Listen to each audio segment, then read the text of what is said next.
we're stuck in the house today, even though the sky is blue for the first time for a long time. Maybe in due course we'll get out in the country and have a walk. But what concerns us really is being in groups of people and catching this virus, which is obviously not a good idea. It's Saturday now. Things have moved on since we last spoke on here. Nobody can go to a pub anymore, nobody can go to a restaurant. Life has changed quite a lot since yesterday, which shows how fast moving all this is. We're trying to keep a sense of humour, and it might sometimes seem that we're making light of things, but sometimes you just have to smile, you have to laugh, you have to see the dark humour in things, you know. I know. Otherwise you'd go mad. Otherwise you'd go mad. You have to give yourself a break. I've just hung a few tea bags on the line outside to dry. So, hopefully we can squeeze a bit more out of them later. We've been keeping sort of mildly busy with things that you know, we'd meant to do in the last few months. I've done them all though. You've done them. Well, a little bit of decorating, but obviously we can't go out and buy decorating stuff.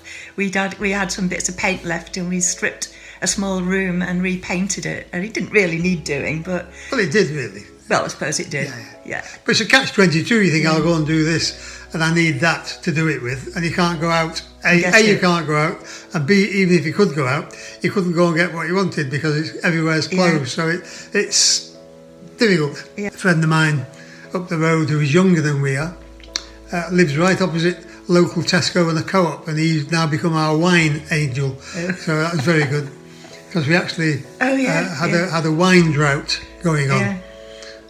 But not that we need it, but helped. I think it's easy to say, but people are getting used, well, people we know anyway are getting used to the situation, and nothing you can do about it. You get on with it. One thing about being locked in all the time, though, is you value little jobs you do for yourself and make them into the day's event. Yesterday's day's event was emptying the green bin into the garden because they've stopped collecting garden waste, and ours was full up. So we emptied that into the corner of the garden, and I spent 20 minutes cleaning the bin. It's now spotless, and I don't think I'm ever going to put anything into it again because it's lovely and green, isn't it now? Yeah. Today is going to be the black bin getting cleaned. So that's today's excitement once we finish doing this. Can I go and do it now? Can. Okay. Oh, I forgot to say that I washed the car yesterday, even though it didn't need washing.